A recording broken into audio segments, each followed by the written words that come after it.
अस्सलाम वालेकुम दोस्तों, एमजेड लर्निंग यूट्यूब चैनल में आप सबको खुशामदीद।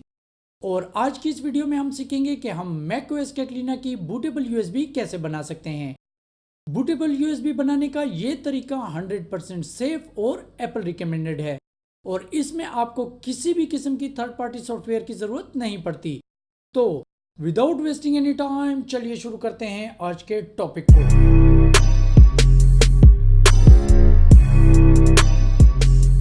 तो दोस्तों, मैकओएस कैटलीना की बूटेबल यूएसबी बनाने के लिए आपको दो चीज़ों की ज़रूरत पड़ेगी।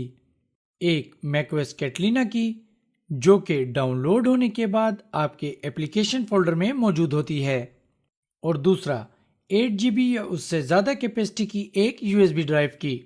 मेक श्योर कि आपकी यूएसबी का नाम अनटाइटल हो और वो मैकओएस एक्सटेंडेड में फॉर्मेट हो।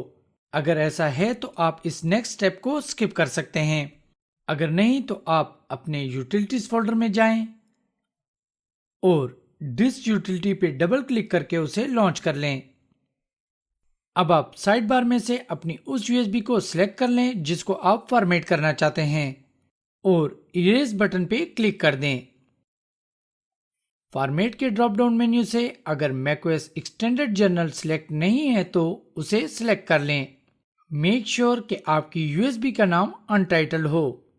Everything is okay. Now hit the erase button. जब आपकी USB इरेज हो जाए तो आप इस डन बटन पे क्लिक कर दें। अगर आप चाहें तो अब इस डिस्क यूटिलिटी की विंडो को क्लोज कर सकते हैं। अब आपने एक मर्तबा फिर अपने यूटिलिटीज फोल्डर में जाना है और इस दफा टर्मिनल ऐप पे डबल क्लिक करके उसे ओपन कर लेना है। मैं आपको एक कमांड इस वीडियो की डिस्क्रिप्शन में दे रहा हूं। आपने वहां से उस कमांड को कॉपी कर लेना है और अपने टर्मिनल ऐप में पेस्ट कर देना है।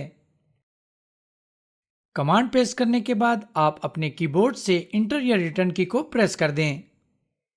अपने कंप्यूटर का एडमिन पासवर्ड टाइप करें और इंटर या रिटर्न की को प्रेस कर दें।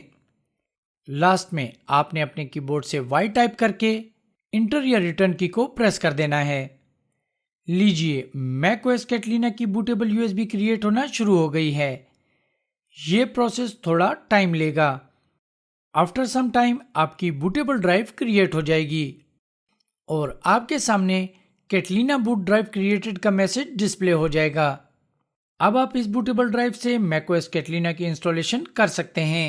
मैकओएस कैटलीना को डाउनलोड और अपग्रेड कैसे करते हैं या मैकओएस कैटलीना की क्लीन इंस्टॉलेशन कैसे करते हैं, इन टॉपिक्स पे हमने अलग अलग वीडियोस बनाई हुई हैं, जिनका लिंक मैं आपको इस वीडियो की डिस्क्रिप्शन में दे रहा हूं। अगर आप चाहें तो वहां से उन वीडियोस को देखकर अपने कंप्यूटर में निहायत आसानी के साथ मैकओएस कैटलीना की इंस्टॉलेशन कर सकते हैं। इसके अलावा एप्पल कंप्यूटर और मैकओएस कैटलीना के टॉपिक्स पे हमारी कई वीडियोज हैं। आप चाहें तो हमारे चैनल की प्लेलिस्ट को चेक कर सकते हैं। अब तक के लिए इतना ही। वीडियो देखने और अपना कीमती टाइम देने का बेहद शुक्रिया। मिलते हैं अगली वीडियो में, तब तक के लिए अल्लाह हाफिज।